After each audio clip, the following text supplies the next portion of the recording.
Seja bem-vindo ao podcast do Personal Trainer Coach. Quem fala é Paulo Amaral e no episódio de hoje eu vou abordar as diretrizes do American College of Sport Medicine da prescrição de exercícios aeróbios, também conhecido como resistência cardiorrespiratória.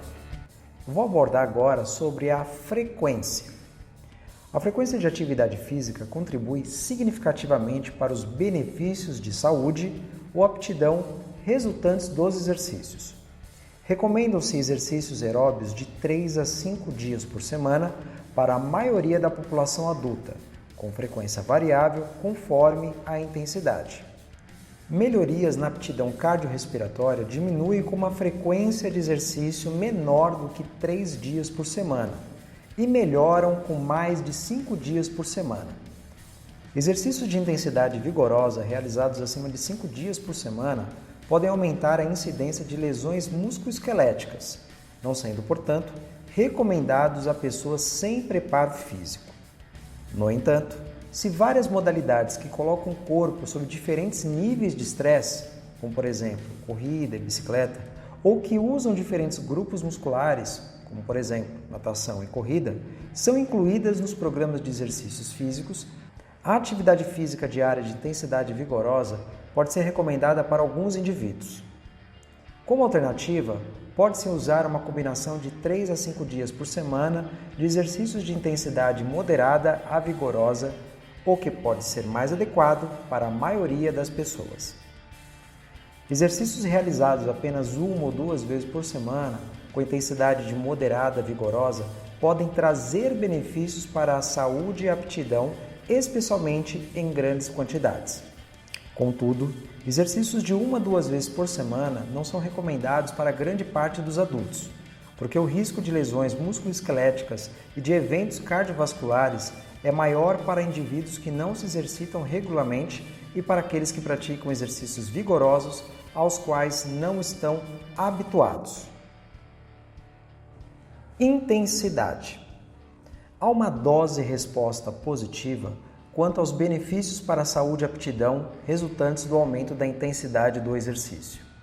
O princípio de sobrecarga dos estados de treinamento físico abaixo de uma intensidade mínima ou limiar não desafiará o corpo suficientemente para alterar os parâmetros fisiológicos, incluindo o aumento do consumo máximo de oxigênio por unidade de tempo, conhecido como VO2 máximo. No entanto, o limiar mínimo de intensidade para trazer benefícios pode variar conforme o nível atual de aptidão cardiorrespiratória do indivíduo e de outros fatores como idade, estado de saúde, diferenças fisiológicas, genéticas, práticas de atividade física e fatores sociais e psicológicos. Por consequente, definir com precisão o limiar exato para melhorar a aptidão cardiorrespiratória pode ser difícil. Por exemplo, enquanto indivíduos com capacidade de exercício entre 11 e 14 metros precisam de intensidade de pelo menos 45% da reserva de consumo de oxigênio para aumentar o VO2 máximo, não há limiar absoluto para indivíduos com aptidão basal menor do que 11 metros. Atletas altamente treinados podem precisar de exercícios em nível quase máximo, por exemplo, de 95% a 100% do VO2 máximo para melhorar o VO2 máximo, embora um estímulo entre 70% e 80% do VO2 máximo possa ser suficiente para atletas que têm um treinamento moderado. O treinamento intervalado envolve a variação da intensidade do exercício em intervalos fixos durante uma única sessão, que pode aumentar o volume total ou a intensidade média de exercício realizada durante a sessão. Melhorias a curto prazo, igual ou menor a 3 meses, na aptidão cardiorrespiratória e nos biomarcadores cardiometabólicos com treinamento intervalado são semelhantes ou superiores a exercícios de intensidade de moderada a vigorosa em indivíduos saudáveis e com doenças metabólicas, cardiovasculares ou pulmonares. Durante o treinamento intervalado, vários aspectos da prescrição de uma rotina de exercícios podem ser modificados, dependendo dos objetivos da sessão de treino e do nível de aptidão do cliente ou paciente.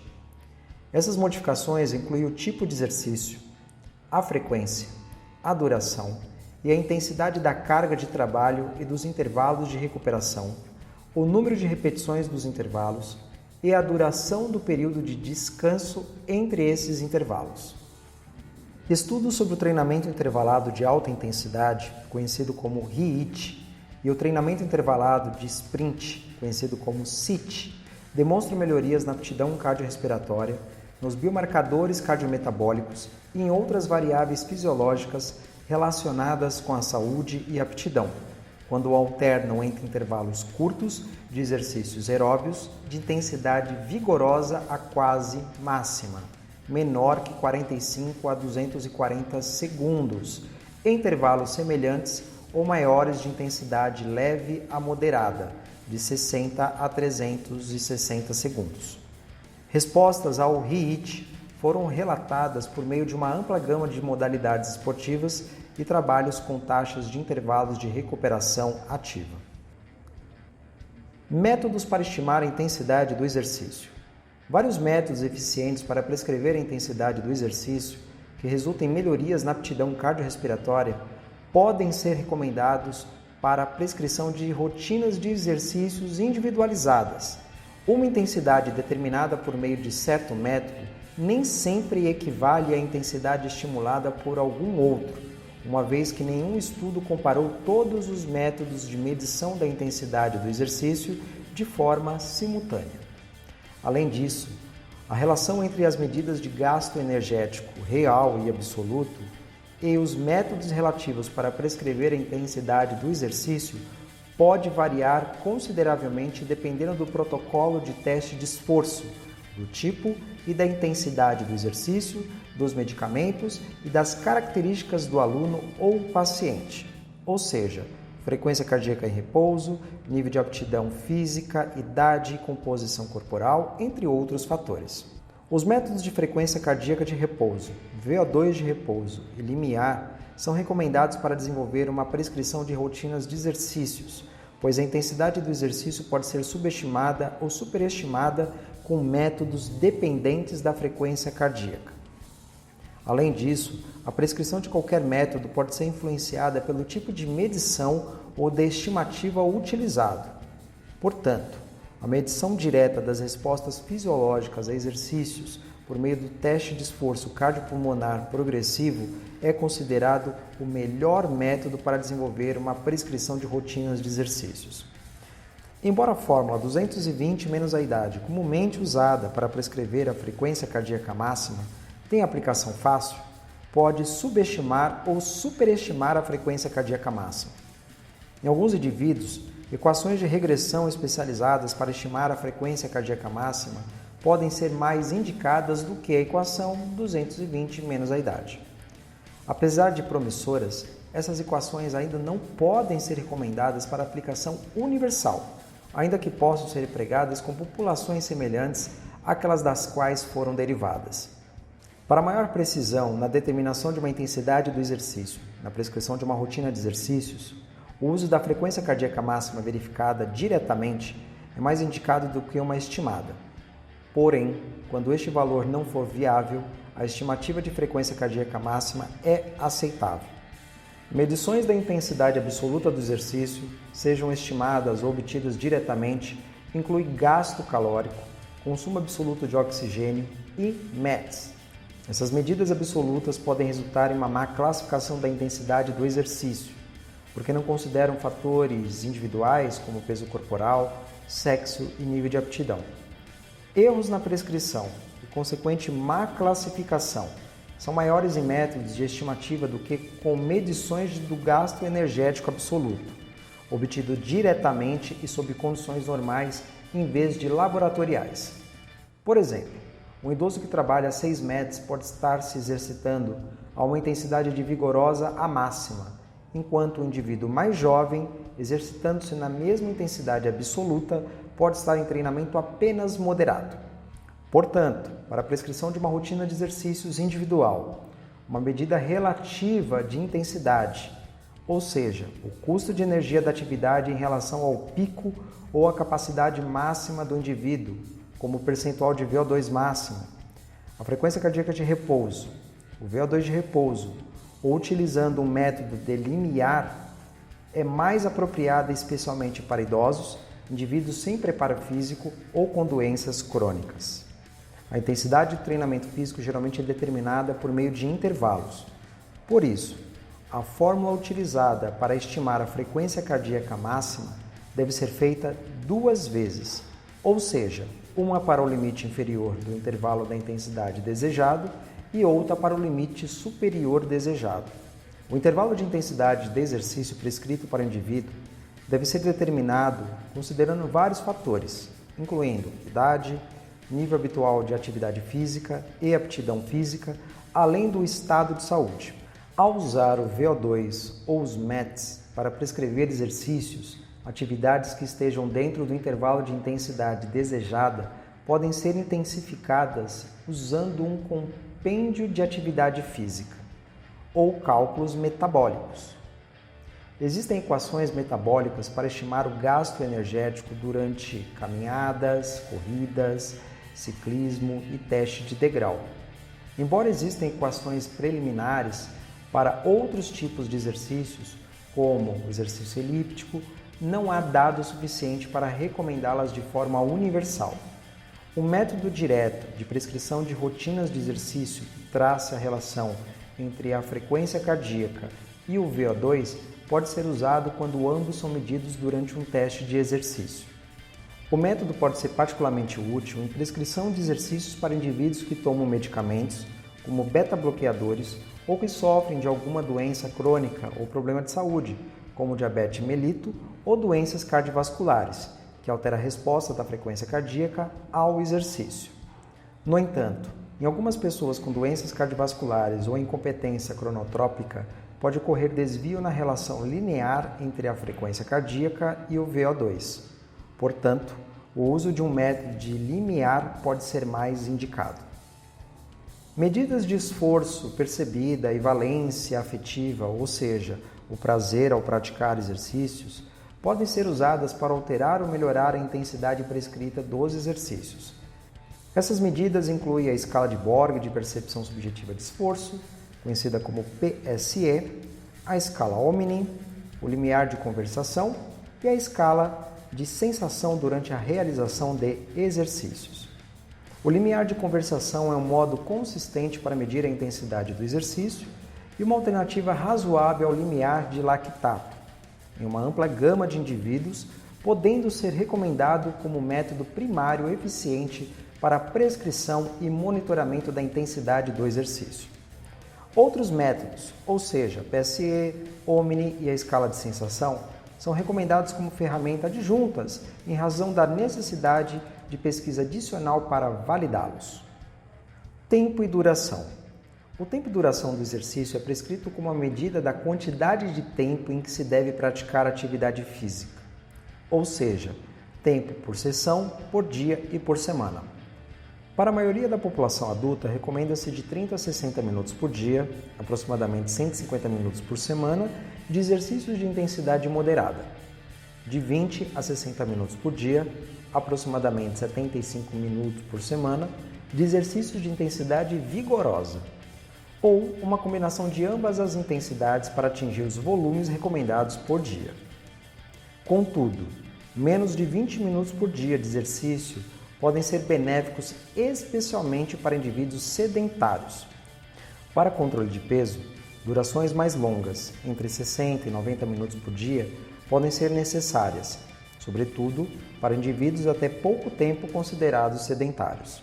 O tempo e duração de atividade física recomendado pode ser realizado continuamente, como por exemplo, uma única sessão, ou de modo intermitente, acumulado ao longo de um dia em uma ou mais sessões que totalizem pelo menos 10 minutos por sessão. Exercícios com duração menor que 10 minutos podem produzir adaptações favoráveis em indivíduos sem preparo físico algum, embora sejam necessários mais estudos para confirmar a eficácia desses exercícios com durações mais curtas. Tipo ou modo de exercício. São recomendados exercícios rítmicos e aeróbios envolvendo grandes grupos musculares para melhorar a aptidão cardiorrespiratória. O princípio da especificidade do treinamento deve ser considerado ao selecionar as modalidades de exercício a serem incluídas em uma rotina de exercícios físicos. Esse princípio afirma que as adaptações fisiológicas ao exercício são próprias do tipo de exercício realizado. Exercícios do tipo A, isto é, atividades de resistência que exigem habilidade ou aptidão física mínima para serem realizadas, como por exemplo, caminhada, ciclismo de lazer, aeróbia aquática, dança lenta, são recomendados para todos os adultos. Requerem pouca habilidade e sua intensidade pode ser facilmente modificada para acomodar diversos níveis de aptidão física. Os exercícios do tipo B são atividades de resistência de intensidade que exigem habilidades mínimas, como por exemplo um trote, corrida, remo, aula de ciclismo indoor, exercício elíptico, exercício com degrau, dança rápida. São normalmente realizadas com intensidade vigorosa e recomendados para indivíduos com aptidão física razoável e que pratiquem algum exercício regularmente. Os exercícios do tipo C, que são atividades de resistência que exigem habilidades como nado, cross-country, esqui ou skate, são mais indicados para indivíduos com competência motora e aptidão física razoavelmente desenvolvidas para realizá-los. E por fim, os exercícios do tipo D, que são os esportes amadores, que envolvem raquete, basquete, futebol, esqui, escalada, são jogos recreativos que podem melhorar a aptidão física, embora sejam, em geral, indicados como atividade física auxiliar, além da atividade física de condicionamento recomendada. Atividades do tipo D são recomendadas apenas para indivíduos com habilidades motoras e aptidão física adequadas para realizar esportes, embora muitos deles possam ser modificadas para acomodar indivíduos com níveis menores de habilidades e aptidão física. Volume e quantidade. O volume de exercício é produto da frequência, intensidade e tempo ou duração.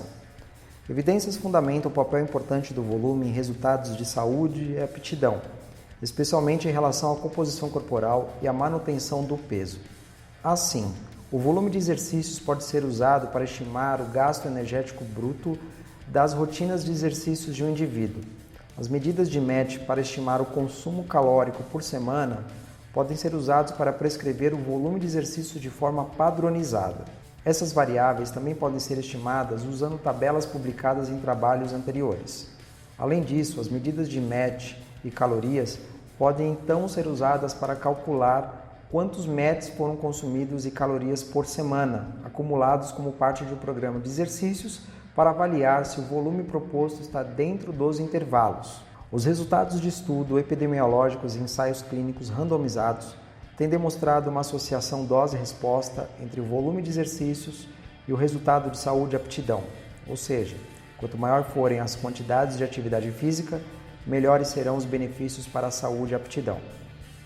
Embora ainda não esteja claro se existe ou não uma quantidade de exercício mínima ou máxima necessária para atingir esses benefícios, um gasto energético total de 500 a 1000 METs por semana está associado a taxas mais baixas de doenças cardiovasculares e mortalidade prematura.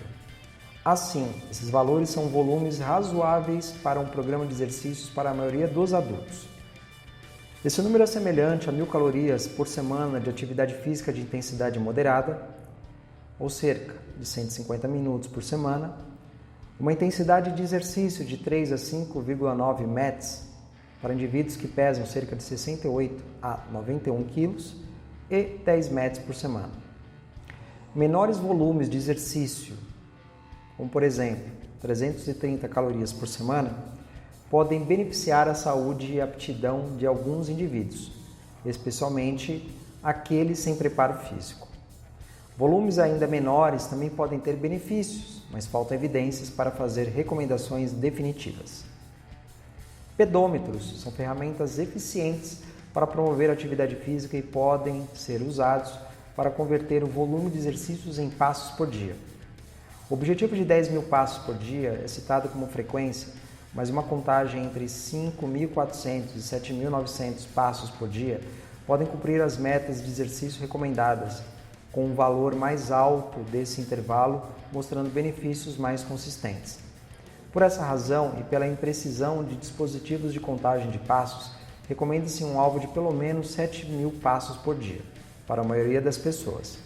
Para atingir esse alvo, pode-se estimar o volume total de exercício considerando o seguinte: andar 100 passos por minuto, fornecer uma aproximação muito irregular do exercício de intensidade moderada, caminhar 1,6 km por dia, produzir cerca de 2.000 passos por dia, e caminhar com intensidade moderada por 30 minutos por dia, produzir cerca de 3.000 a 4.000 passos por dia. Contagem de passos maiores podem ser necessárias para a manutenção de peso.